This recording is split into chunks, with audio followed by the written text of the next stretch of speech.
There we go. Let's see. That's working. I gotta turn this on.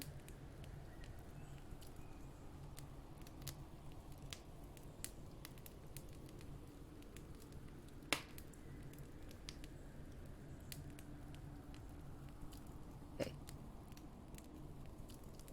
Alright. Last time we left off, which is probably like 2 weeks ago, 3 weeks ago. I don't remember when the last time I read was. But we're on chapter 23 now. Right. Chapter 23. Magic. Just grab my water bottle. Dr. Craven had been waiting some time at the house when they returned to it. He had indeed begun to wonder if it might not be wise to send someone out to explore the garden paths. When Colin was brought back to his room, the poor man looked him over seriously. "You should not have stayed so long," he said. "You must not overexert yourself." "I am not tired at all," said Colin. "It has made me well. Tomorrow I am going out in the morning as well as in the afternoon." "I am not sure that I can allow it," answered Dr. Craven. "I am afraid it would not be wise." "It would not be wise to try to stop me," said Colin quite seriously. "I am going." Even Mary had found out that one of Colin's chief peculiarities was that he did not know in the least what a rude little brute he was with his way of ordering people about. He had lived on a sort of desert island all his life, and as he had been the king of it, he had made his own manners, and had had no one to compare himself with. Mary had indeed been rather like him herself, and since she had been at Misselthwaite, had gradually discovered that her own manners had not been of the kind which is usual or popular. Having made this discovery, she naturally thought it of enough interest to communicate to Colin. So she sat and looked at him curiously for a few minutes after Dr. Craven had gone. She wanted to make him ask her why she was doing it, and of course she did. "What are you looking at me for?" he said. "I'm thinking that I'm rather sorry for Dr. Craven." "So am I," said Colin calmly, but not without an air of some satisfaction. "He won't get Misselthwaite at all now I'm not going to die." "I'm sorry for him because of that, of course," said Mary. "But I was thinking just then that it must have been very horrid to have had to be polite for 10 years to a boy who was always rude. I would never have done it." "Am I rude?" Colin inquired undisturbedly. "If you had been his own boy and he had been a slapping sort of man," said Mary, "he would have slapped you." "But he daren't," said Colin. "No, he daren't," answered Mistress Mary, thinking the thing out quite without prejudice. "Nobody ever dared to do anything you didn't like, because you were going to die and things like that. You were such a poor thing." "But," announced Colin stubbornly, "I'm not going to be a poor thing. I won't let people think I'm one. I stood on my feet this afternoon." "It is always having your own way that has made you so queer," Mary went on, thinking aloud. Colin turned his head, frowning. "Am I queer?" he demanded. "Yes," answered Mary. "Very, but you needn't be cross," she added impartially, "because so am I queer, and so is Ben Weatherstaff, but I'm not as queer as I was before I began to like people, and before I found the garden." "I don't want to be queer," said Colin. "I'm not going to be," and he frowned again with determination. He was a very proud boy. He lay thinking for a while, and then Mary saw his beautiful smile begin, and gradually change his whole face. "I shall stop being queer," he said, "if I go every day to the garden. There is magic in there. Good magic, you know, Mary. I'm sure there is." "So am I," said Mary. "Even if it isn't real magic," Colin said, "we can pretend it is. Something is there. Something." "It's magic," said Mary, "but not black. It's as white as snow." They always called it magic, and indeed it seemed like it in the months that followed. The wonderful months, the radiant months, the amazing ones. Oh, the things which happened in that garden.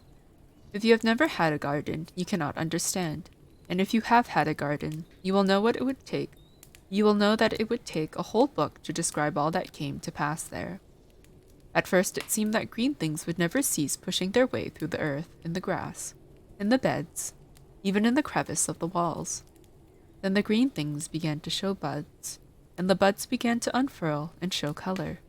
Every shade of blue, every shade of purple, every tint and hue of crimson.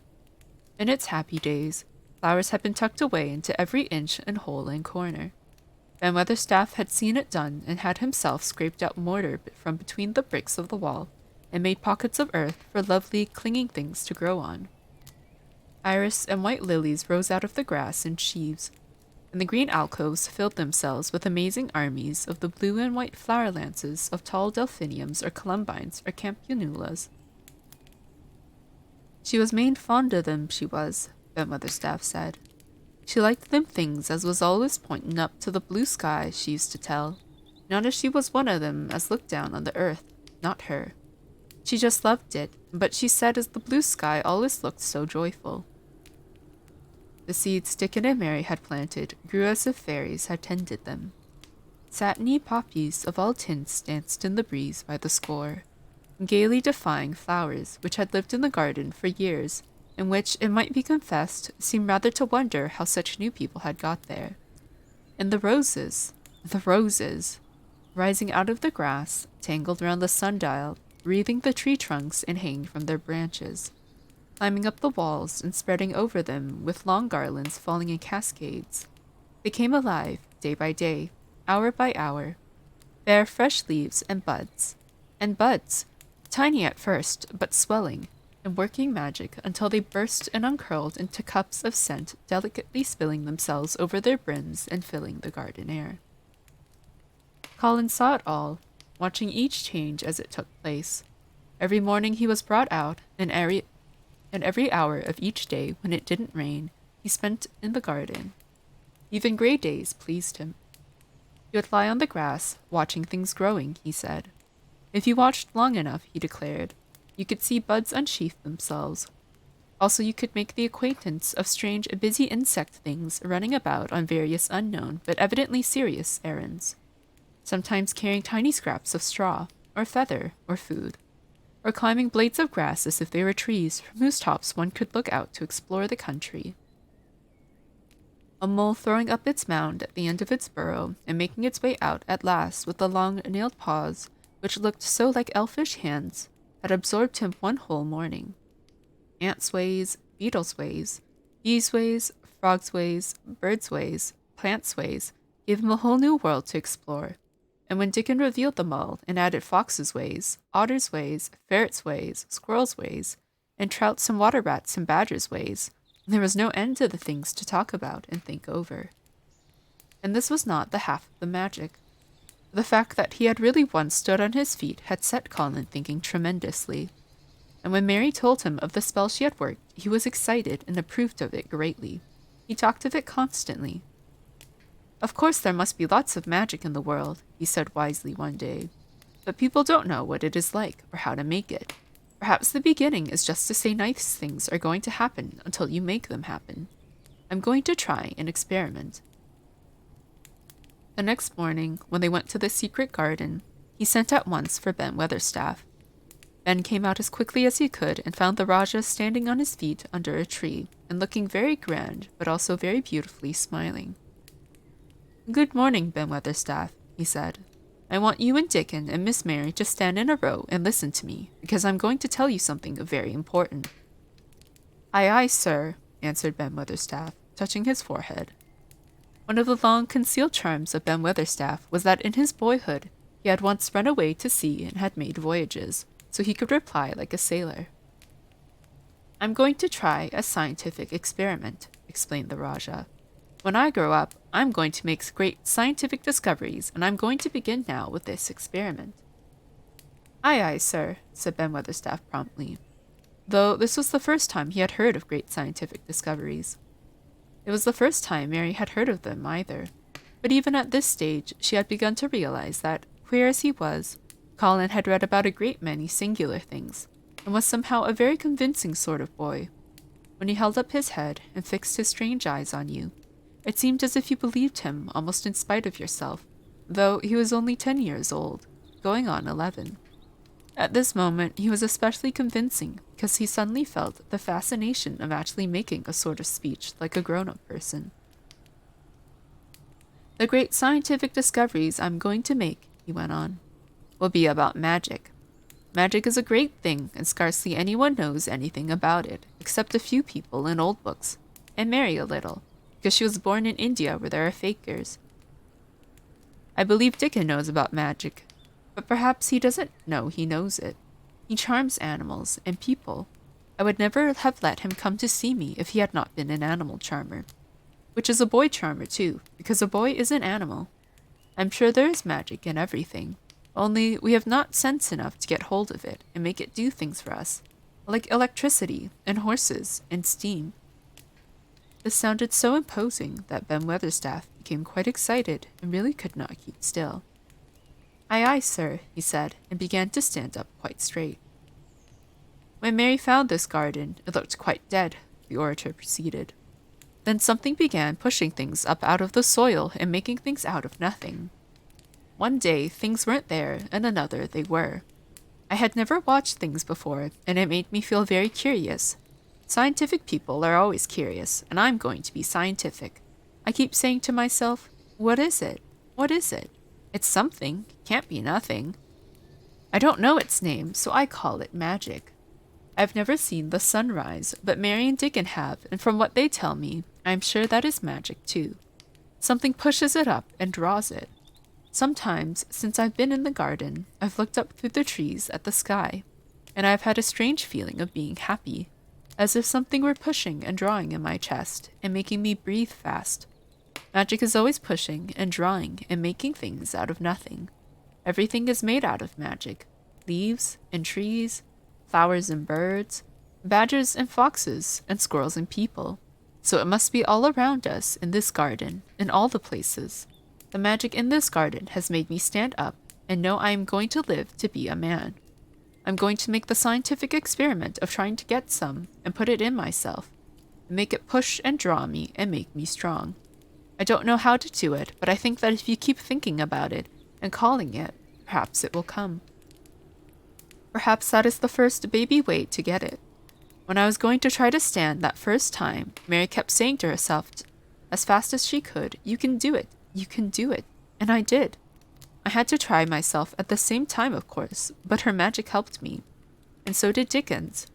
Every morning and every evening, and as often in the daytime as I can remember, I'm going to say, magic is in me. Magic is making me well. I'm going to be as strong as Dickon, as strong as Dickon. And you must all do it too. That is my experiment. Will you help, Ben Weatherstaff? Aye, aye, sir, said Ben Weatherstaff. Aye, aye. If you keep doing it every day, as regularly as soldiers go through drill, we shall see what will happen, and find out if the experiment succeeds. You learn things by saying them over and over, and thinking about them, until they stay in your mind forever. And I think it will be the same with magic. If you keep calling it to come to you, and help you, it will get to be a part of you, and it will stay, and do things. I once heard an officer in India tell my mother that there were fakers who said words over and over thousands of times, said Mary. I've heard Jem Fettleworth's wife say the same thing over thousands of times, calling Jem a drunken brute, said Ben Weatherstaff dryly. Some always come with that, sure enough. He gave her a good hidin' and went to the Blue Lion and got as drunk as a lord.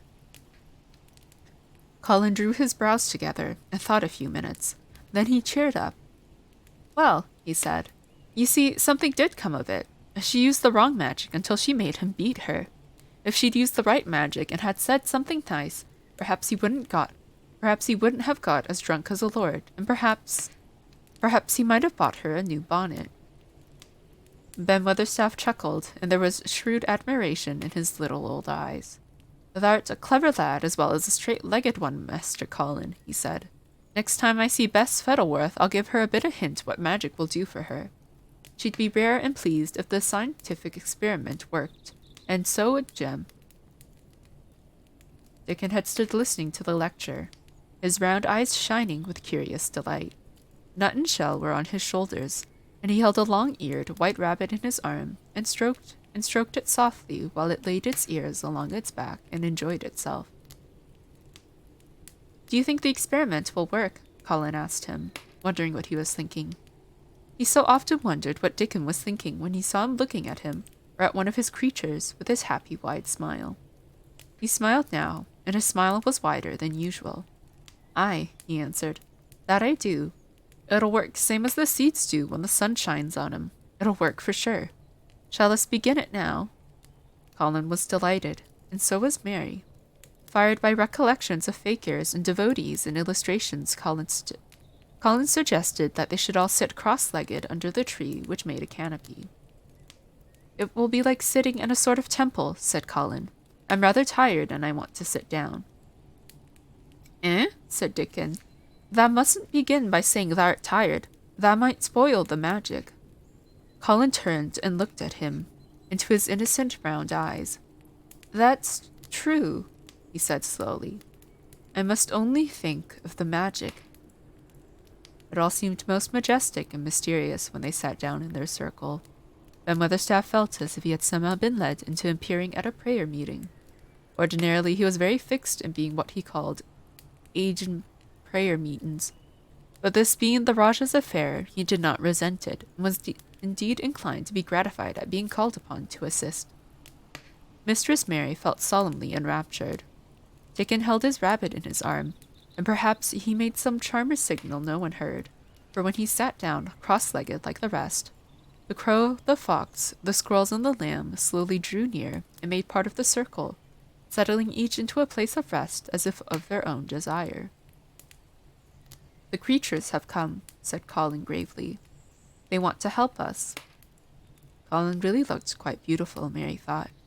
He held his head high as if he felt like a sort of priest, and his strange eyes had a wonderful look in them. The light shone on him through the tree canopy.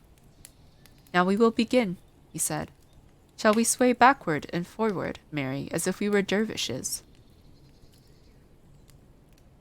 I cannot do no swaying backward and forward, said Ben Weatherstaff. I've got the rheumatics. The magic will take them away, said Colin in a high priest tone. But we won't sway until it has done it. We will only chant.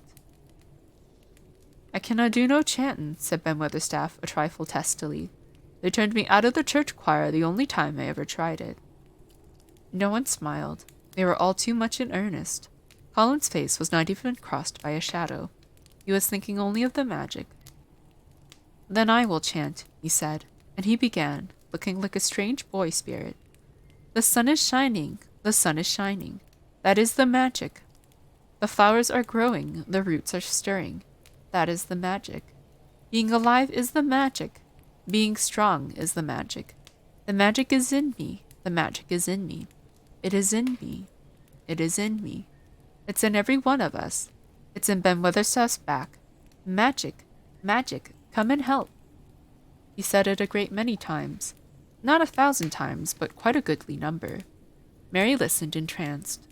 She felt as if it were at once queer and beautiful, and she wanted him to go on and on. Ben Weatherstaff began to feel soothed into a sort of dream which was quite agreeable. The humming of the bees and the blossoms mingled with the chanting voice and drowsily melted into a doze. Dickon sat cross-legged with his rabbit asleep on his arm, and a hand resting on the lamb's back. Sut had pushed away a squirrel and huddled close to him on his shoulder. The grey film dropped over his eyes. At last, Colin stopped. Now I'm going to walk round the garden, he announced. Ben Weatherstaff's head had just dropped forward, and he lifted it with a jerk.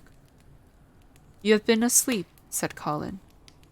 Not of the sort, mumbled Ben. The sermon was good enow, but I'm bound to get out afore the collection. He was not quite awake yet. You're not in church, said Colin. Not me, said Ben, straightening himself. Who said I were? I heard every bit of it. You said the magic was in my back. The doctor calls it rheumatics. The Rajah waved his hand. That was the wrong magic, he said. You will get better. You have my permission to go to your work, but come back tomorrow. I'd like to see thee walk round the garden, grunted Ben. It was not an unfriendly grunt, but it was a grunt. In fact, being a stubborn old party and not having entire faith in magic, he had made up his mind that if he were sent away, he would climb his ladder and look over the wall so that he might be ready to hobble back if there were any stumbling. The Rajah did not object to his staying, and so the procession was formed. It really did look like a procession. Colin was at its head, with Dickon on one side and Mary on the other. Ben Weatherstaff walked behind, and the creatures trailed after them, the lamb and the fox cub keeping close to Dickon, the white rabbit hopping along or stopping to nibble, and Soot following with the solemnity of a person who felt himself in charge. It was a procession which moved slowly, but with dignity. Every few yards it stopped to rest. Colin leaned on Dickon's arm, and privately, Ben Weatherstaff kept a sharp lookout. But now and then, Colin took his hand from its support and walked a few steps alone. His head was held up all the time, and he looked very grand. "The magic is in me," he kept saying. "The magic is making me strong. I can feel it. I can feel it." It seemed very certain that something was upholding and uplifting him. He sat on the seats in the alcoves, and once or twice he sat down on the grass, and several times he paused in the path and leaned on Dickon. But he would not give up until he had gone all round the garden. When he returned to the canopy tree, his cheeks were flushed and he looked triumphant. "I did it! The magic worked!" he cried. "That is my first scientific discovery." "What will Dr. Craven say?" broke out Mary. "He won't say anything," Colin answered, "because he will not be told. This is to be the biggest secret of all. No one is to know anything about it until I have grown so strong that I can walk and run like any other boy. I shall come here every day in my chair, and I shall be taken back in it. I won't have people whispering and asking questions, and I won't let my father hear about it until the experiment has quite succeeded. Then sometime, when he comes back to Misselthwaite, I shall just walk into his study and say, 'Here I am. I'm like any other boy. I am quite well, and I shall live to be a man. It has been done by a scientific experiment.'" "You will think he is in a dream," cried Mary. "He won't believe his eyes." Colin flushed triumphantly. He had made himself believe that he was going to get well, which was really more than half the battle, if he had been aware of it. And the thought which stimulated him more than any other was this imagining what his father would look like when he saw that he had a son who was as straight and strong as other fathers' sons. One of his darkest miseries in the unhealthy, morbid past days had been his hatred of being a sickly, weak-backed boy whose father was afraid to look at him.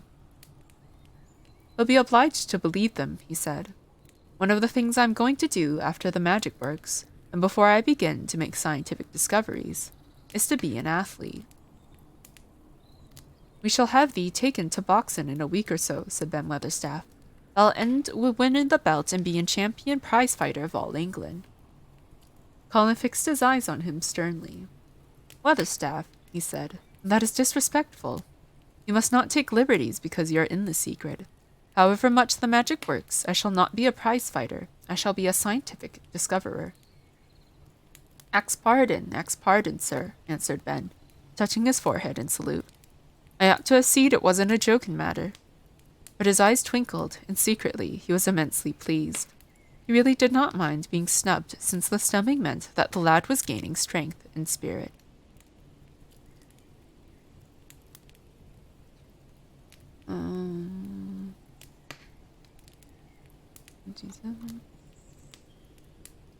Okay, we'll read the next chapter, and then I will switch to Genshin. Chapter 24. I cannot read Roman numerals. Chapter 24, Let Them Laugh.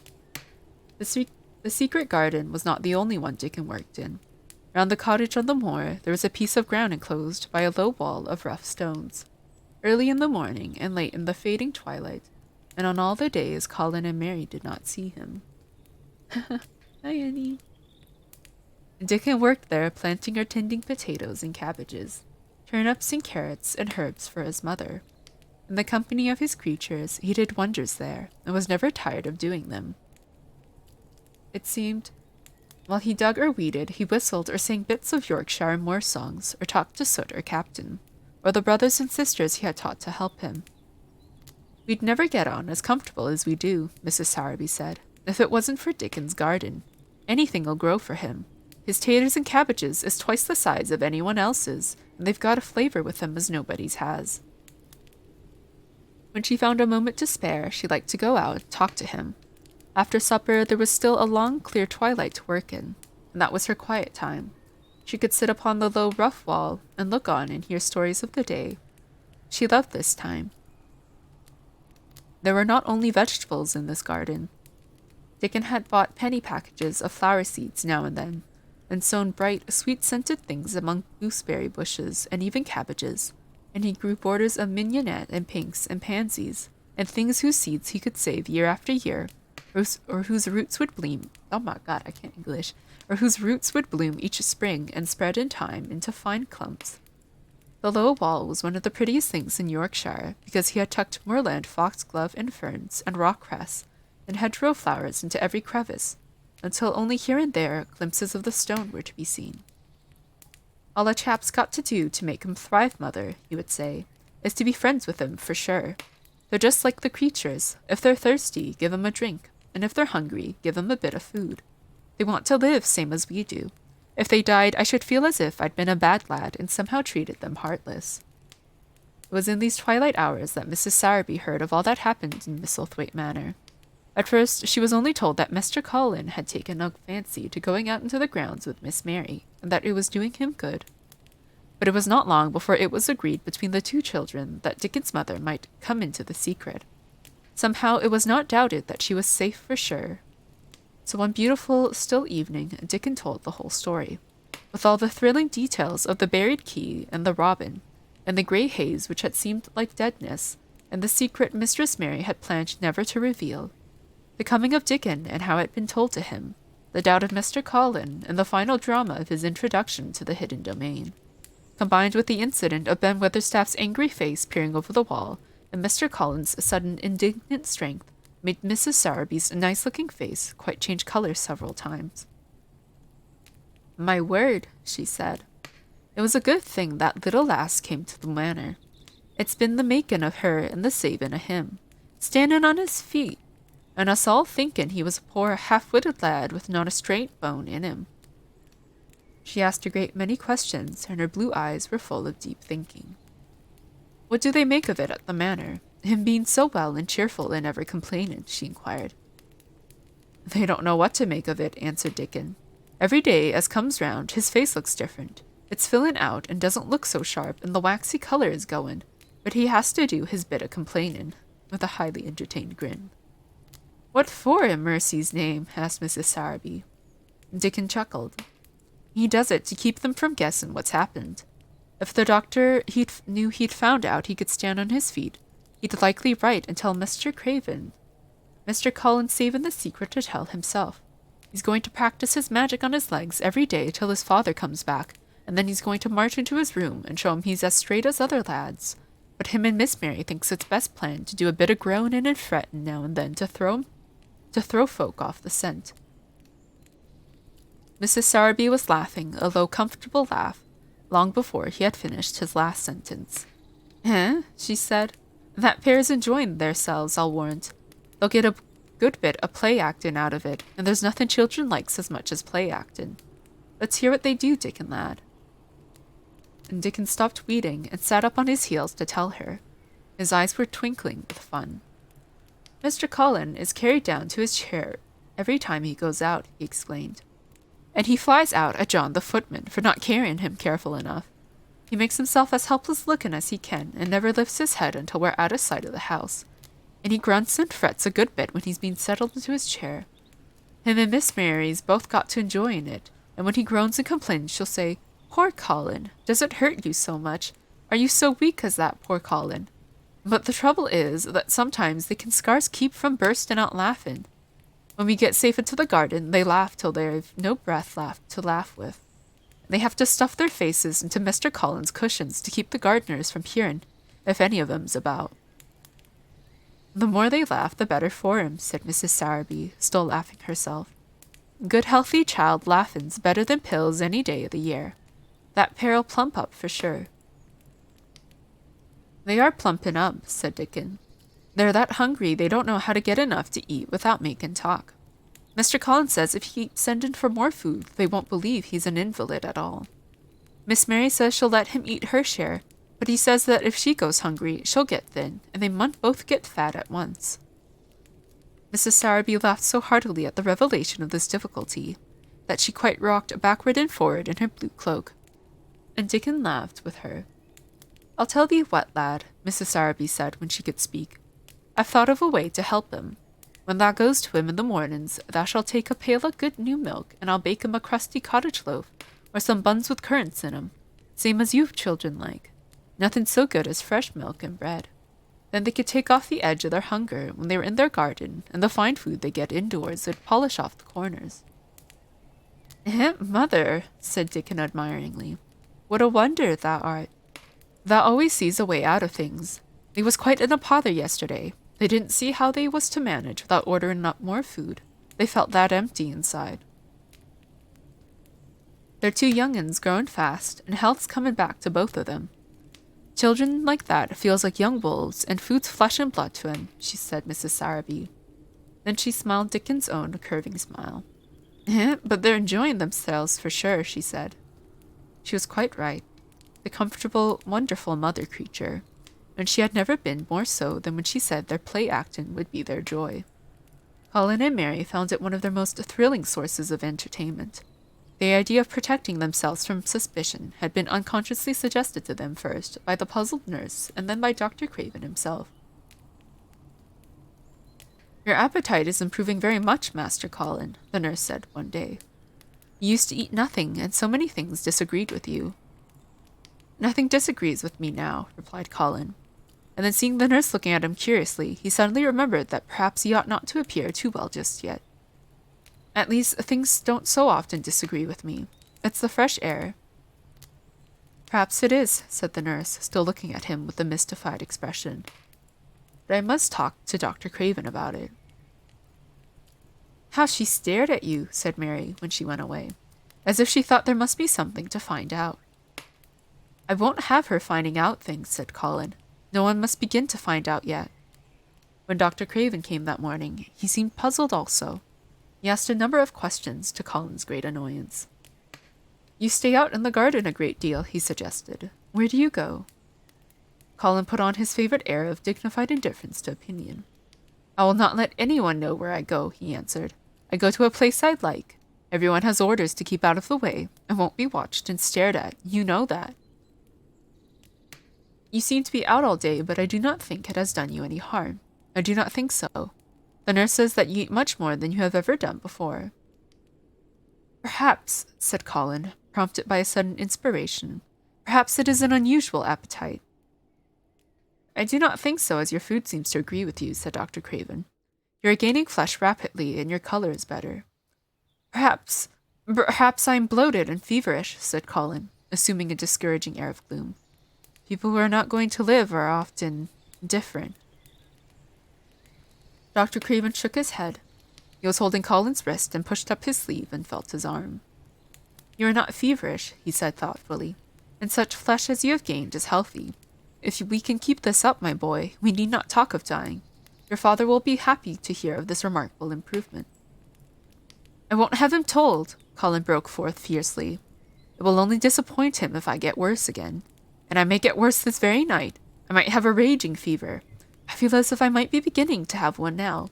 I won't have letters written to my father. I won't. You're making me angry, and you know that is bad for me.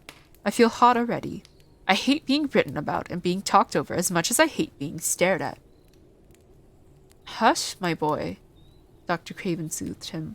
"Nothing shall be written without your permission. You are too sensitive about things. You must not undo the good which has been done."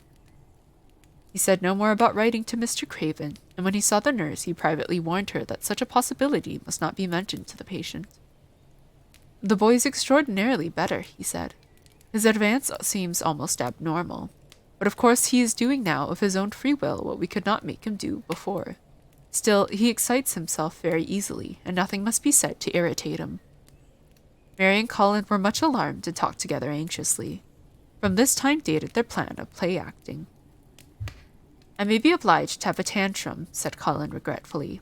"I don't want to have one, and I'm not miserable enough to work myself into a big one. Perhaps I couldn't have one at all. That lump doesn't come in my throat now, and I keep thinking of nice things instead of horrible ones. But if they talk about writing to my father, I shall have to do something." He made up his mind to eat less, but unfortunately it was not possible to carry out this brilliant idea when he wakened each morning with an amazing appetite, and the table near his sofa was set with a breakfast of homemade bread and fresh butter, snow-white eggs, raspberry jam, and clotted cream. Mary always breakfasted with him, and when they found themselves at the table, particularly if there were delicate slices of sizzling ham sending forth tempting odors from under a hot silver cover, they would look into each other's eyes in desperation. When did Twitch become a story time? Since always. I know other people do this as well, reading books on stream. I think we shall have to eat it all this morning, Mary, Colin always ended by saying. We can send away some of the lunch and a great deal of the dinner. But they never found they could send away anything, and the highly polished condition of the empty plates returned to the pantry awakened much comment. I do wish, Colin would say also, I do wish the slices of ham were thicker, and one muffin each is not enough for anyone. It's enough for a person who's going to die, answered Mary, when first she heard this. But it's not enough for a person who is going to live. I sometimes feel as if I could eat 3 when those nice, fresh heather and gore smells from the moor come pouring in at the open window. The morning that Dickon, after they had been enjoying themselves in the garden for about 2 hours, went behind a big rose bush and brought forth 2 tin pails and revealed that one was full of rich new milk with cream at the top of it, and the other held cottage-made currant buns folded in a clean blue and white napkin, buns so carefully tucked in that they were still hot.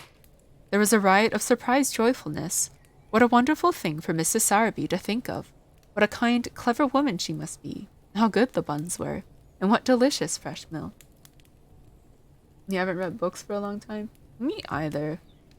That's partly why I'm doing this, to get back into reading. But books are nice. I used to read a lot.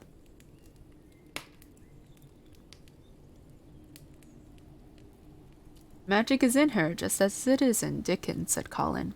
It makes her think of ways to do things, nice things. She is a magic person. Tell her we are grateful, Dickon, extremely grateful. He was given to using rather grown-up phrases at times. He enjoyed them. He liked this so much that he improved upon it. Tell her she has been most bounteous, and our gratitude is extreme. And then forgetting his grandeur, he fell to and stuffed himself with buns and drank milk out of the pail in copious draughts, in the manner of any hungry little boy who had been taking unusual exercise and breathing in moorland air, and whose breakfast was more than 2 hours behind him. This was the beginning of many agreeable incidents of the same kind. They actually awoke to the fact that as Miss Sowerby had 14 people to provide food for, she might not have enough to satisfy 2 extra appetites every day. So they asked her to let them send some of their shillings to buy things. Dickon made the stimulating discovery that in the wood, in the park, outside the garden where Mary had first found him piping to the wild creatures, there was a deep little hollow where you could build a sort of tiny oven with stones and roast potatoes and eggs in it. Roasted eggs were a previously unknown luxury, and very hot potatoes with salt and fresh butter in them were fit for a woodland king, besides being deliciously satisfying. You could buy both potatoes and eggs and eat as many as you liked without feeling as if you were taking food out of the mouths of 14 people. Every beautiful morning the magic was worked by the mystic circle under the plum tree, which provided a canopy of thickening green leaves after its brief blossom time was ended. After the ceremony, Colin always took his walking exercise, and throughout the day he exercised his newly found power at intervals. Each day he grew stronger, and could walk more steadily, and cover more ground, and each day his belief in the magic grew stronger. As well it might. He tried one experiment after another, as he felt himself gaining strength, and it was Dickon who showed him the best things of all. Last book you read was On Fire? My Story of England's Summer to Remember by Ben Stokes. 2019, that is probably almost 4 years since you last read a book. For me, it is mostly fan fiction. It's been a while since I read a proper novel. I stick to mostly fan fiction now. But books are nice. I especially like the physical ones that you can hold and flip the pages through. Yesterday, he said one morning after an absence, I went to Thwaite for mother, and near the Blue Cow Inn I seed Bob Haworth. He's the strongest chap on the moor. He's the champion wrestler, and he can jump higher than any other chap and throw the hammer farther. He's gone all the way to Scotland for the sport some years. He's knowed me ever since I was a little un, and he says a friendly sort. And he's a friendly sort, and I asked him some questions. The gentry calls him a athlete, and I thought of thee, Master Colin, and I says, how did thou make thy muscles stick out that way, Bob? Did thou do anything extra to make thyself so strong? And he says, well, yes, lad, I did. A strong man in a show that came to Thwaite once showed me how to exercise my arms and legs and every muscle in my body. And I says, could a delicate chap make himself stronger with him, Bob? And he laughed and says, art thou the delicate chap? And I says, no, but I knows a young gentleman that's getting well of a long illness, and I wish I knowed some of them tricks to tell him about. I didn't say no names, and he didn't ask none. He's friendly, same as I said, and he stood up and showed me good-natured like, and I imitated what he did till I knowed it by heart. Colin had been listening excitedly. Can you show me? He cried. Will you? Aye, to be sure, Dickon answered, getting up. But he says thou mun do him gentle at first, and be careful not to tire thyself. Rest in between times and take deep breaths and don't overdo. Oh, yeah, I have the auto mod thing on. I don't know what counts as long messages. I might have to turn that off to stop this. It's mostly for bots, yeah.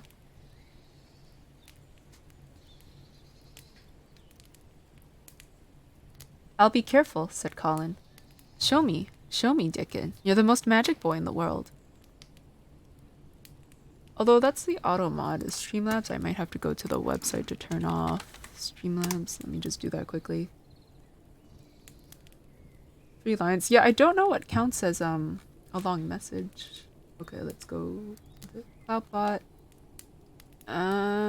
Paragraph protection. What counts? Max message length. Is this characters? I don't know. I'll just turn it off. There we go. Paragraph protection. Turn that off. Streamlabs?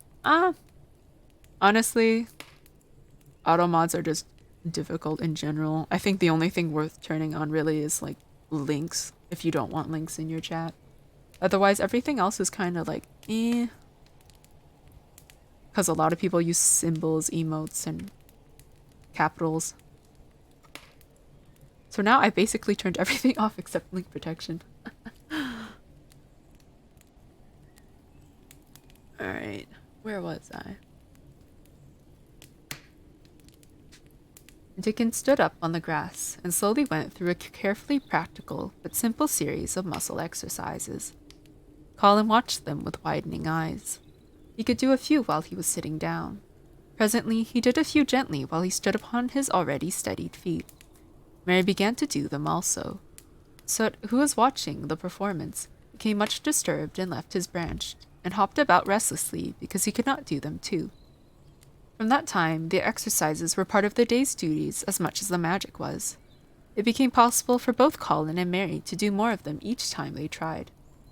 And such appetites were the results that, but for the basket Dickon put down behind the bush each morning when he arrived, they would have been lost. But the little oven in the hollow and Mrs. Sowerby's bounties were so satisfying that Mrs. Medlock and the nurse and Dr. Craven became mystified again. You can trifle with your breakfast and seem to disdain your dinner if you are full to the brim with roasted eggs and potatoes, and richly frothed new milk, and oat cakes, and buns, and heather honey, and clotted cream. They're eating next to nothing, said the nurse. They'll die of starvation if they can't be persuaded to take some nourishment, and yet see how they look. Look, exclaimed Mrs. Medlock indignantly. I'm moithered to death with them. They're a pair of young Satans, bursting their jackets one day, and the next turning up their noses at the best meals cooks can tempt them with. Not a mouthful of that lovely young fowl and bread sauce did they set a fork into yesterday. and the poor woman fair invented a pudding for them, and back it sent. She almost cried. She's afraid she'll be blamed if they starve themselves into their graves. Dr. Craven came and looked at Colin long and carefully. He wore an extremely worried expression when the nurse talked with him, and showed him the almost untouched tray of breakfast she had saved for him to look at. But it was even more worried when he sat down by Colin's sofa and examined him. He had been called to London on business and had not seen the boy for nearly 2 weeks. When young things begin to gain health, they gain it rapidly. The waxen tinge had left Colin's skin, and a warm rose showed through it. His beautiful eyes were clear, and the hollows under them and in his cheeks and temples had filled out. His once dark, heavy locks had begun to look as if they sprang healthily from his forehead, and were soft and warm with life. His lips were fuller and of a normal color. In fact, as an imitation of a boy who was a confirmed invalid, he was a disgraceful sight. Dr. Craven held his chin in his hand and thought him over. "I'm sorry to hear that you do not eat anything," he said. "That will not do. You will lose all you have gained, and you have gained amazingly. You ate so well a short time ago." "I told you it was an unnatural appetite," answered Colin. Mary was sitting on her stool nearby, and suddenly made a very queer sound which she tried so violently to repress that she ended by almost choking. "What is the matter?" said Dr. Craven, turning to look at her. Mary became quite severe in her manner. "It was something between a sneeze and a cough," she replied with reproachful dignity, "and it got into my throat." "But," she said afterward to Colin, "I couldn't stop myself. It's just burst out because all at once—" "Oh, but," she said afterward to Colin, "I couldn't stop myself. It just burst out because all at once I couldn't help remembering that last big potato you ate and the way your mouth stretched when you bit through that thick, lovely crust with jam and clotted cream on it." You're vibing to the story even though you have no clue about it? That's a great compliment, thank you. This is the Secret Garden. The only, like, things I'm allowed to read on stream is basically stuff that's, like, in the public domain, and, like, yeah, the Secret Garden is in the public domain. It's basically, I don't know if you've seen any of the movies, because there have been multiple movies, although I've only seen one of the editions, because that one was the best one, people said. But basically, kid becomes orphaned, moves to England. She's like a bit of a brat. She doesn't like people, and then like character development, she discovers a garden. And then she meets her cousin Colin, who thinks he's going to die, and then she meets Dick in it. You know, I'm not explaining this properly. Honestly, you could probably just watch the movie and get the gist of it. I don't remember which one it was specifically that people say is good. It's like 1969, I think that was the one. I could be wrong though. There's so many movies. Was it 1949? Hold on.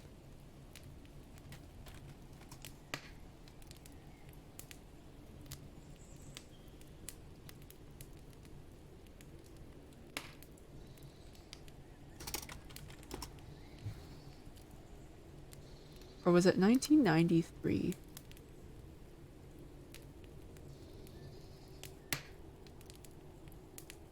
Yeah, okay. It was the one made in 1993 that... 1993, yeah, okay. I get my numbers wrong. Okay, it's 1993. That's the one that people say is the best one.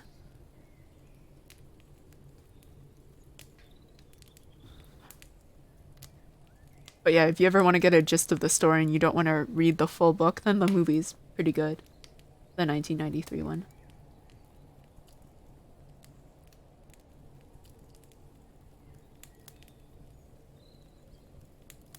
"30 years old?" Yeah, honestly, it's not bad for being 30 years old. There's some things they change in that movie that are like a little bit questionable. That like I don't know why they made the changes. I still personally prefer the book though. Yeah. Because that movie decided to do something. Like, they decided, because in the book, Mary and Colin are very much just cousins, friends, but like, I get that they're children, but the movie did something where like Colin talks about how they're going to get married, and it's just it's a little weird, and like I get it that they're children, but it's still very weird.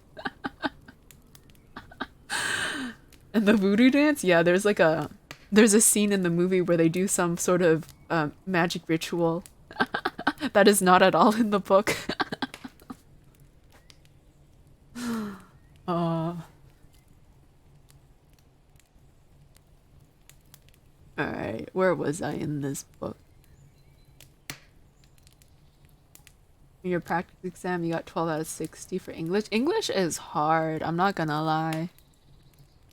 I think the year that I graduated, because normally I think there's some sort of like English exam everyone has to take. But the year I graduated, they decided to stop that, so I didn't have to take it. uh, yeah. I mean, I like English, just not so much the analysis part, like the essay writing and analysis. That part I didn't really like. But reading, I do like. Alright. I was here. Is there any way in which those children can get food secretly? Dr. Craven inquired of Mrs. Medlock. There's no way unless they dig it out of the earth or pick it off the trees, Mrs. Medlock answered. And they stay out in the grounds all day and see no one but each other, and if they want anything different to eat from what's sent up to them, they need only ask for it. Well, said Dr. Craven, so long as going without food agrees with them, we need not disturb ourselves. The boy is a new creature. So is the girl, said Mrs. Medlock. She's begun to be downright pretty since she's filled out and lost her ugly little sour look. Her hair's grown thick and healthy looking, and she's got a bright color. The glummest, ill-natured little thing she used to be, and now her and Mr. Colin laugh together like a pair of crazy young ones. Perhaps they're growing fat on that. Perhaps they are, said Dr. Craven. Let them laugh. Oh, you scored pretty high on maths. I'm okay at maths. I don't love it, it's okay, but I would not do it if I had a choice not to. I think calculus is where I start dying. Calculus is an abstract math, is just painful. It is very painful. Alright. Chapter 25, The Curtain. And the secret garden bloomed, and bloomed, and every morning revealed new miracles. In the robin's nest there were eggs, and the robin's mate sat upon them, keeping them warm with their feathery little breast and careful wings. At first she was nervous, and the robin himself was indignantly watchful. Even Dickon did not go near the close-grown corner in those days, but waited until by the quiet working of some mysterious spell, he seemed to have conveyed to the soul of the little pair that in the garden there was nothing which was not quite like themselves, nothing which did not understand the wonderfulness of what was happening to them. The immense, tender, terrible, heartbreaking beauty and solemnity of eggs. If there had been one person in that garden who had not known through all his or her innermost being that if an egg were taken away or hurt, the whole world would whirl round and crash through space and come to an end. If there had been even one who did not feel it and act accordingly, there could have been no happiness even in that golden springtime air. But they all knew it, and felt it, and the robin and his mate knew they knew it. At first the robin watched Mary and Colin with sharp anxiety. For some reason, he need not watch Dickon. The first moment he set his dew bright black eye on Dickon, he knew he was not a stranger, but a sort of robin without beak or feathers. He could speak robin, which is quite distinct language, not to be mistaken for any other. To speak robin to a robin is like speaking French to a Frenchman. Dickon always spoke it to the robin himself, so the queer gibberish he used when he spoke to humans did not matter in the least. The robin thought he spoke this gibberish to them because they were not intelligent enough to understand feathered speech. His movements also were robin. They never startled one by being sudden enough to seem dangerous or threatening. Any robin could understand Dickon, so his presence was not even disturbing.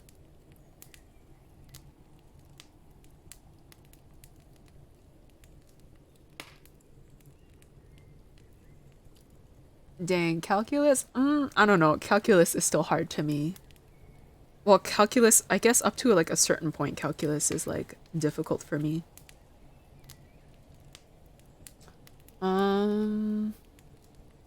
Yeah, I don't think I'm in Canada, and most people don't do calculus until like the last year of high school, and even then it's not mandatory.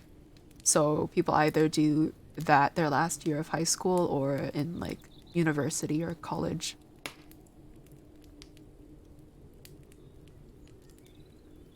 Honestly, I wish I could do calculus in my sleep, but I can't. I barely scraped through calculus, but that's okay, that's all I needed. But at the outset, it seemed necessary to be on guard against the other two. In the first place, the boy creature did not come into the garden on his legs. He was pushed in on a thing with wheels, and the skins of wild animals were thrown over him. That in itself was doubtful. Then when he began to stand up and move about, he did it in a queer, unaccustomed way, and the others seemed to have to help him.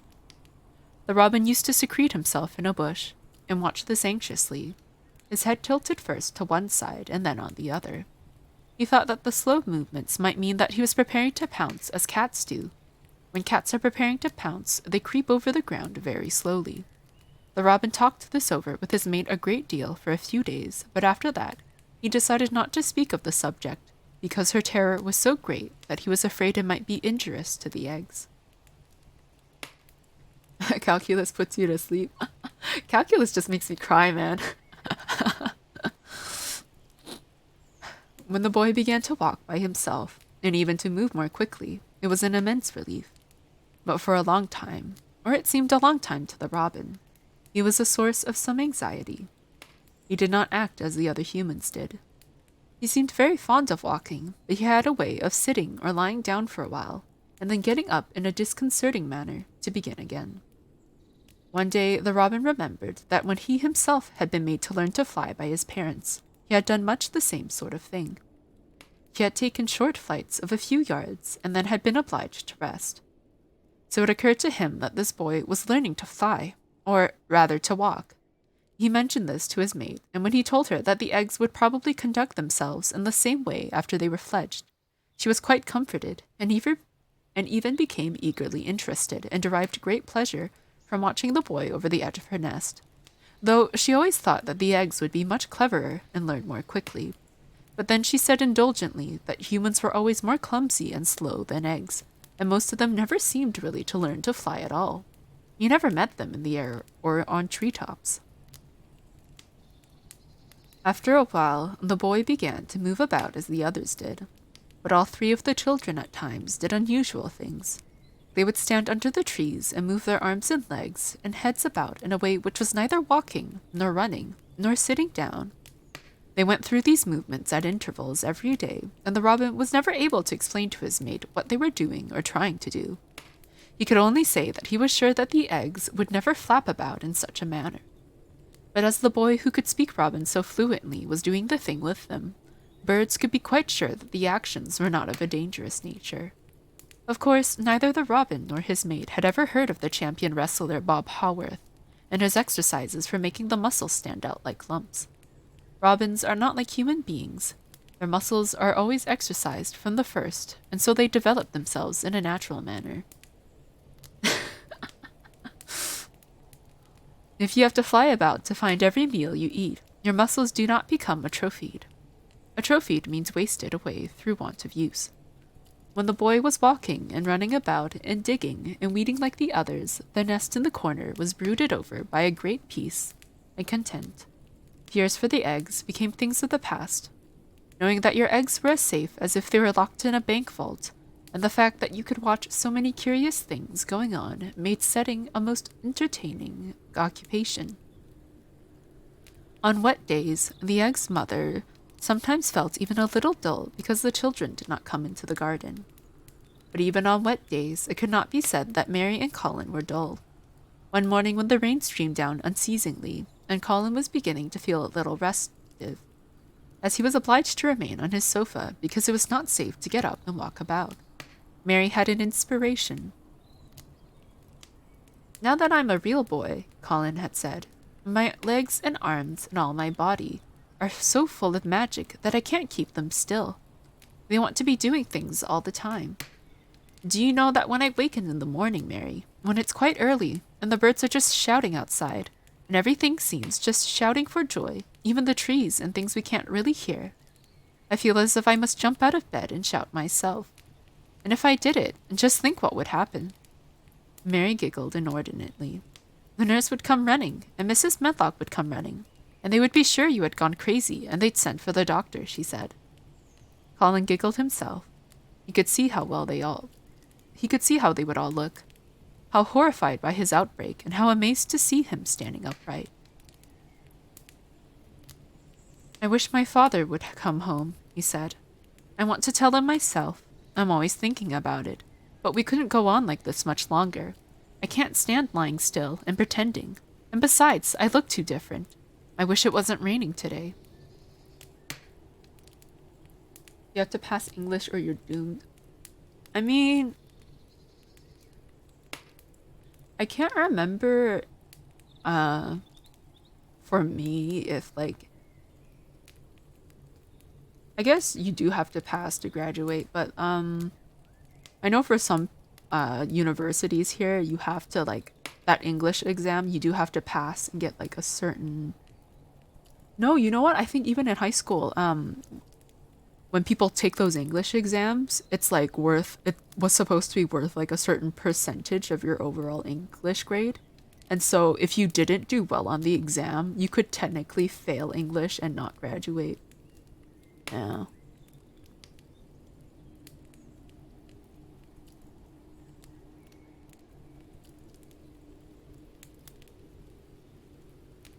Redemption in A Christmas Carol, and you talked about the French Revolution. Christmas Carol, is that the one with like the one with like that man who's like stingy about Christmas and then he gets visited by the Christmas past, present, and future? Did you have to basically just talk about the theme of redemption in it? I'm not sure. Did that take place during the French Revolution? Is that why you went and talked about the French Revolution? Or did you accidentally go off on a tangent? It was then Mistress Mary had had her inspiration. "Colin," she began mysteriously, "do you know how many rooms there are in this house?" "About 1,000, I suppose," he answered. "There's about 100 no one ever goes into," said Mary. "And one rainy day I went and looked into ever so many of them. No one ever knew, though Mrs. Medlock nearly found me out.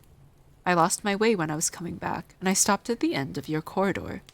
That was the second time I heard you crying." Colin stood up on his sofa. 100 rooms no one goes into," he said. "It sounds almost like a secret garden. Suppose we go and look at them. You could wheel me in my chair, and nobody would know where we went." "That's what I was thinking," said Mary. "No one would dare to follow us. There are galleries where you could run. We could do our exercises. There is a little Indian room where there is a cabinet full of ivory elephants. There are all sorts of rooms." "Ring the bell," said Colin. When the nurse came in, he gave his orders. "I want my chair," he said. "Miss Mary and I are going to look at the part of the house which is not used. John can push me as far as the picture gallery because there are some stairs. Then he must go away and leave us alone until I send for him again." Rainy days lost their terrors that morning. When the footman had wheeled the chair into the picture gallery and left the two together in obedience to orders, Colin and Mary looked at each other delighted. As soon as Mary had made sure that John was really on his way back to his own quarters below stairs, Colin got out of his chair. "I'm going to run from one end of the gallery to the other," he said, "and then I'm going to jump, and then we will do Bob Haworth's exercises."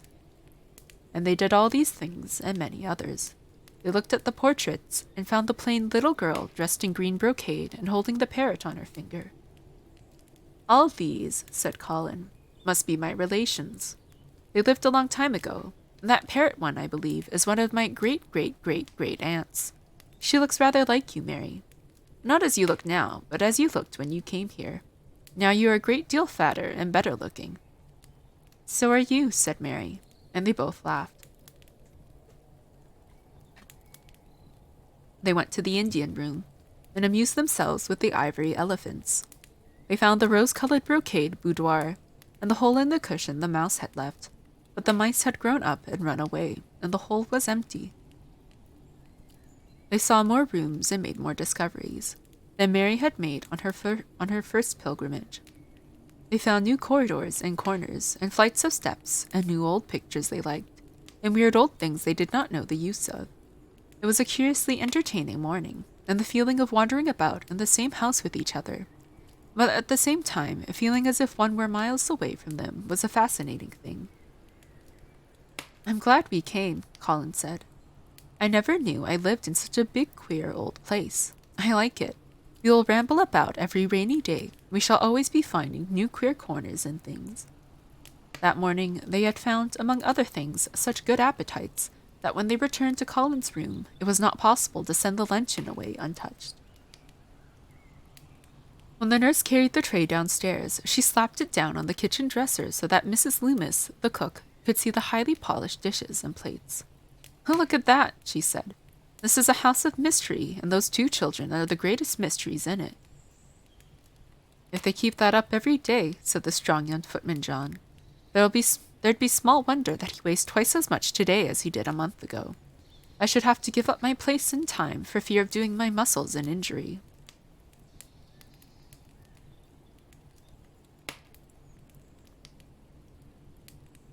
Oh, he went on a tangent. Ooh.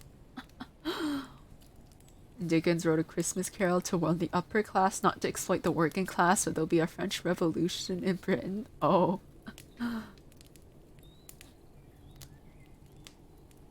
Did you at least get a... What was the feedback on that? Did you at least get like a decent mark on that?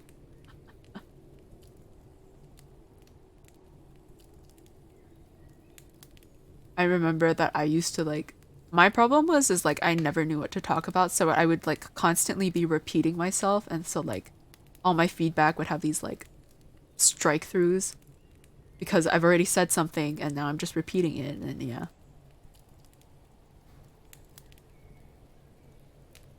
Alright, where was I? Ah. That afternoon, Mary noticed that something new had happened in Colin's room.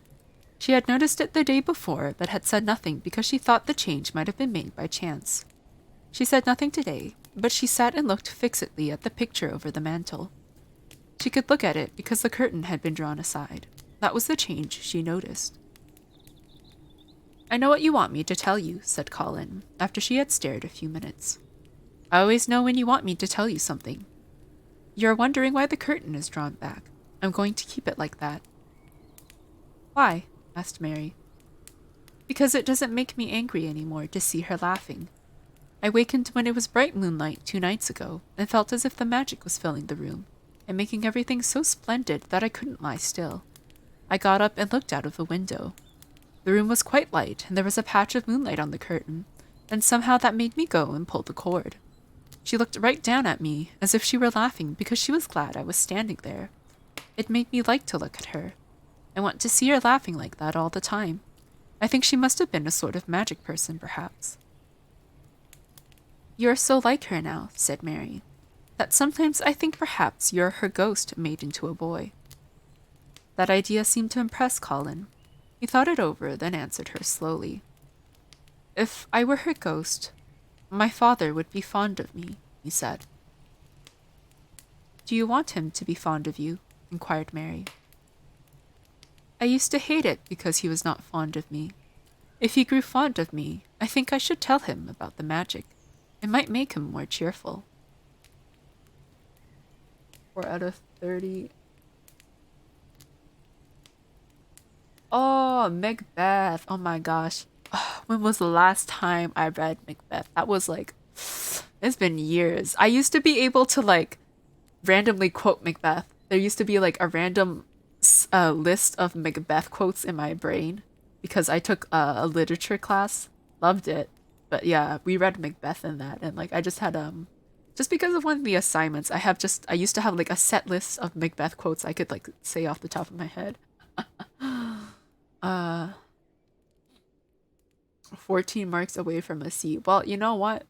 At least it was just a practice one. I believe you can pass the actual one, the one that's worth of marks. Well, that's the whole point to practice, to see where you need to improve on. And hopefully you just need to pass. I don't know if it's a mark that's going to be used later on, like if you I don't know if this is for like high school or university, but hopefully it's just not something that will be looked at later on, that it's just something you need to pass and get done with. Chapter 26. Its Mother.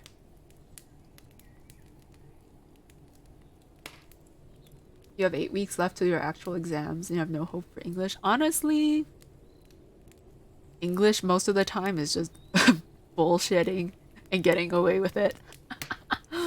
As long as you can argue it properly, you're not wrong, technically.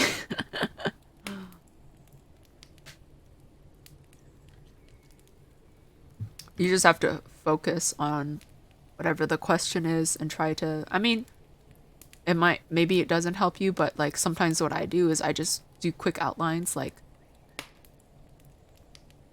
this paragraph I talk about that point, and then, you know, I split stuff up into points. Because mostly what you're taught, as far for me in Canada in high school, is like the 5-paragraph essay, which is you have your introduction, you have 3 body paragraphs, and then you have your conclusion. And so for me, it was just intro, and then like each body paragraph would be a point, and then conclusion, and then I just tried to follow. And then that more or less helped me from like slipping into tangents, because then you can be like, this one paragraph focuses on this one point.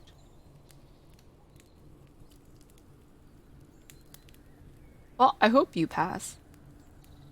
If not, hopefully you're able to retake it again.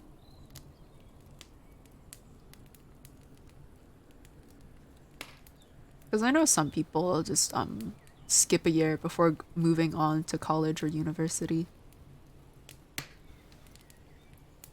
Alright. Their belief in the magic was an abiding thing. After the morning's incantations, Colin sometimes gave them magic lectures. I like to do it, he explained, because when I grow up and make great scientific discoveries, I shall be obliged to lecture about them, and so this is practice. I can only give short lectures now because I'm very young, and besides, Ben Weatherstaff would feel as if he was in church and he would go to sleep. The best thing about lecturing, said Ben, is that a chap can get up and say aught he pleases and no other chap can answer him back. I wouldn't be again lecturing a bit myself sometimes. But when Colin held forth under his tree, old Ben fixed devouring eyes on him and kept them there. He looked him over with critical affection. It was not so much the lecture which interested him as the legs which looked straighter and stronger each day, the boyish head which held itself up so well, the once sharp chin and hollow cheeks which had filled and rounded out, and the eyes which had begun to hold the light he remembered in another pair. Sometimes when Colin felt Ben's earnest gaze... Oh. Yeah, okay, I was reading that right. Sometimes I read a sentence and I think I'm not. Sometimes, when Colin felt Ben's earnest gaze meant that he was much impressed, he wondered what he was reflecting on, and once, when he had seemed quite in trance, he questioned him. "What are you thinking about, Ben Weatherstaff?" he asked. "I was thinking," answered Ben, "as I'd warrant thou has gone up 3 or 4 pound this week. I was looking at thy calves and thy shoulders. I'd like to get thee on a pair of scales." "It's the magic and Mrs. Sowerby's buns and milk and things," said Colin.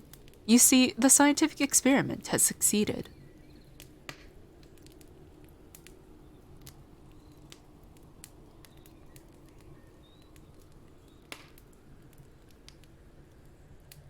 Yeah, some people, it's different for everybody.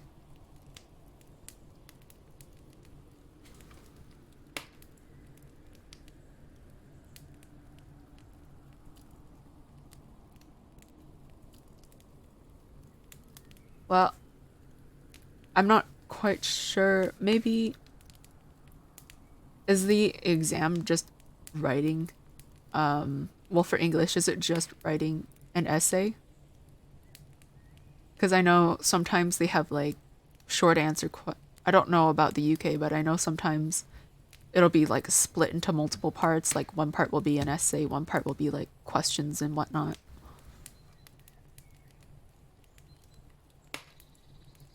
That morning, Dickon was too late to hear the lecture. When he came, he was ruddy with running, and his funny face looked more twinkling than usual. As they had a good deal of weeding to do after the rains, they fell to work. They always had plenty to do after a warm, deep, sinking rain. The moisture, which was good for the flowers, was also good for the weeds, which thrust up tiny blades of grass and points of leaves which must be pulled up before their roots took too firm hold. Colin was as good at weeding as anyone in these days, and he could lecture while he was doing it. The magic works best when you work yourself, he said this morning. You can feel it in your bones and muscles, and I'm going to read books about bones and muscles, but I'm going to write a book about magic. I'm making it up now. I keep finding out things. It was not long after he had said this that he had laid down his trowel and stood up on his feet. He had been silent for several minutes, and they had seen that he was thinking out lectures, as he often did. When he dropped his trowel and stood upright, it seemed to Mary and Dickon as if a sudden strong thought had made him do it. He stretched himself out to his tallest height, and he threw out his arms exultantly. Color glowed in his face, and his strange eyes widened with joyfulness. All at once he had realized something to the full. "Mary! Dickon!" he cried. "And just look at me!" They stopped their weeding and looked at him. "Do you remember that first morning when you brought me in here?" he demanded. Dickon was looking at him very hard. Being an animal charmer, he could see more things than most people could, and many of them were things he never talked about. He saw some of them now in this boy. "Aye, that we do," he answered. Mary looked hard too, but said nothing. "Just this minute," said Colin. "All at once I remembered it myself, when I looked at my hand digging with the trowel, and I had to stand up on my feet to see if it was real. And it is real. I'm well. I'm well." "Aye, that thou art," said Dickon. I'm well, said Colin again, and his face went quite red all over. He had known it before in a way he had hoped it, and felt it, and thought about it. But just at that minute, something had rushed all through him. A sort of rapturous belief and realization, and had been so strong that he could not help calling out. "I shall live forever and ever and ever," he cried grandly. "I shall find out thousands and thousands of things. I shall find out about people and creatures and everything that grows, like Dickon. And I shall never stop making magic. I'm well. I'm well. I feel as if I want to shout out something, as something thankful, joyful." Ben Weatherstaff, who had been working near a rosebush, glanced round at him. "Thou might sing the doxology," he suggested in his driest grunt. He had no opinion of the doxology, and he did not make the suggestion with any particular reverence. But Colin was of an exploring mind, and he knew nothing about the doxology. "What is that?" he inquired. "Dickon can sing it for thee, I'll warrant," replied Ben Weatherstaff. Dickon answered with his all-perceiving animal charmer's smile.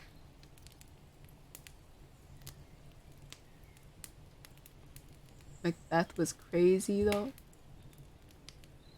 Oh, that scene with Lady Macbeth when she wants when she wants like the spirits or whatever to take her body or something like that. It's a little blurry, but like I vaguely remember it. It's just wasn't it basically how like she wanted to be?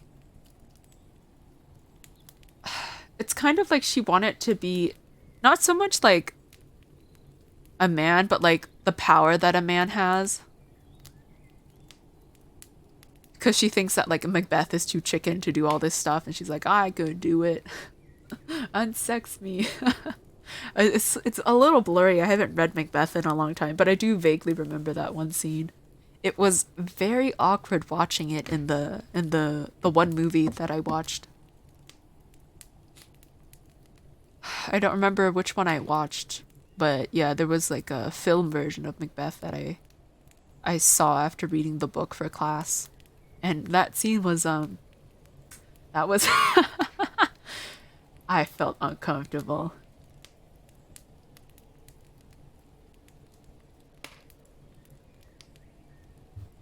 Is that what the question was about though? Or was it just about analyzing that one scene with Lady Macbeth? Probably the latter, because I'm assuming they have to give you a general topic and then you branch to something specific. Anyways, English is just 2 essays for one part, and then the second part is 2 poems.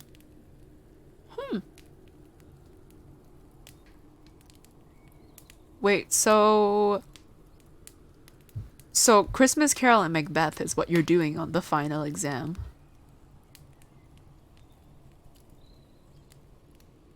I wonder if the questions are going to be similar, or if they're going to be completely different.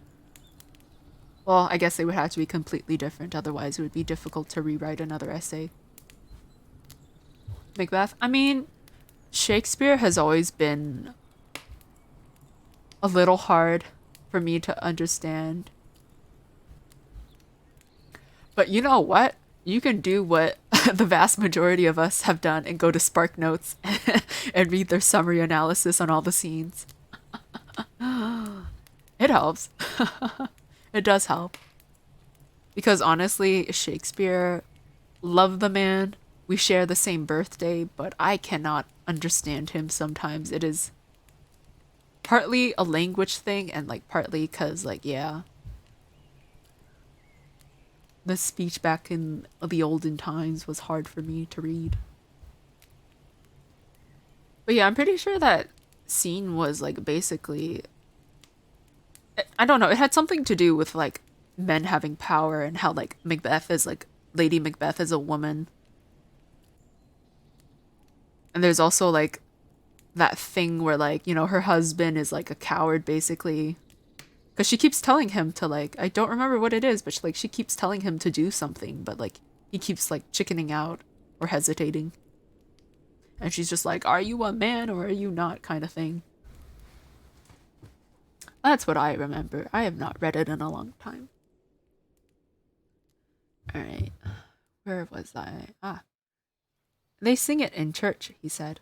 Mother says she believes the skylark sings it when they gets up in the morning.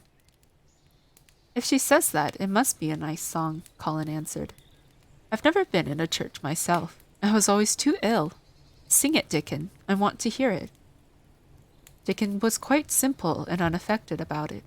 He understood what Colin felt better than Colin did himself. He understood by a sort of instinct so natural that he did not know it was understanding. He pulled off his cap and looked round, still smiling. Thou must take off thy cap, he said to Colin, and so mun thou, Ben, and thou mun stand up, thou knows. My birthday isn't too far away? Yeah, it's it's pretty much in like less than a month away. Thank you for the early birthday. But yeah, that is one of my few accomplishments in life. I was born on the same day as William Shakespeare.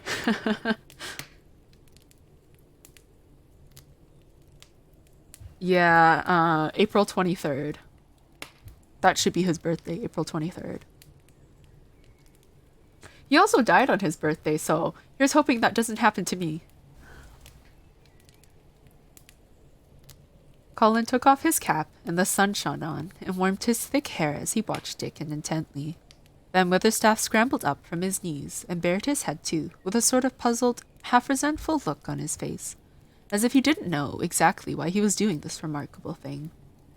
Dickon stood out among the trees and rose bushes, and began to sing in quite a simple, matter-of-fact way, and in a nice, strong boy voice.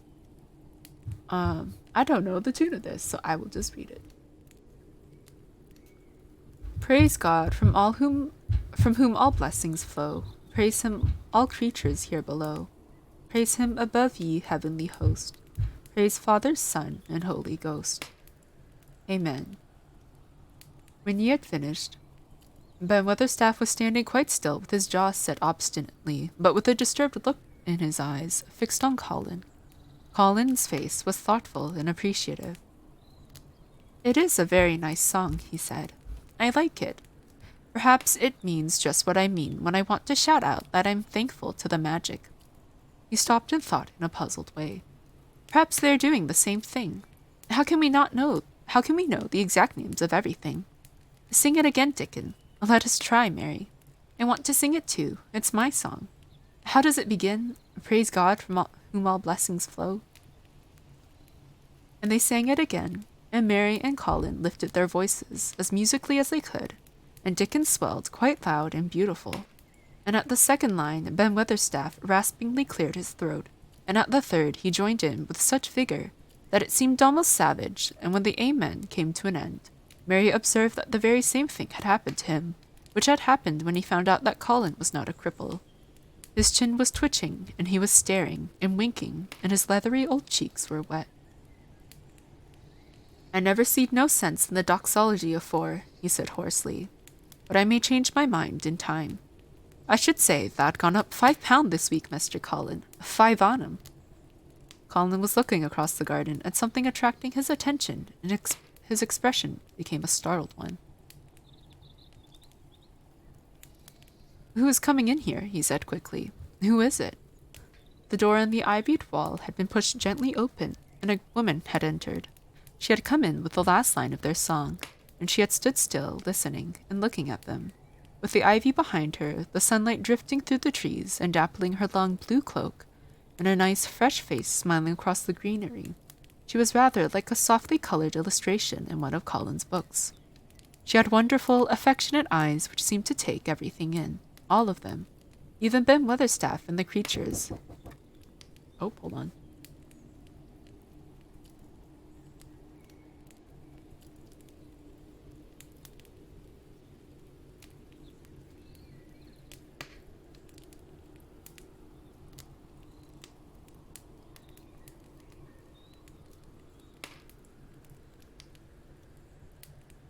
Alright, I was hoping to finish this chapter before I had to leave, but what is it? Yeah, I still got like 4 more pages. Not gonna be able to finish. Alright, I have to end the stream now and go, but it was fun reading. It was nice meeting you. Lost Anonymous. Thank you for stopping by. I hope you pass your English exam. Hopefully you get feedback from your practice essays and it helps you. Maybe you can try a test essay where you just quickly jot down an outline and see if that helps you. If that doesn't, then you know, it doesn't. But yes, I hope you pass English, get into the college you want. Thank you for the follow. And I'll see you guys next time. Oh, you can't see, but I waved my hand. Bye-bye.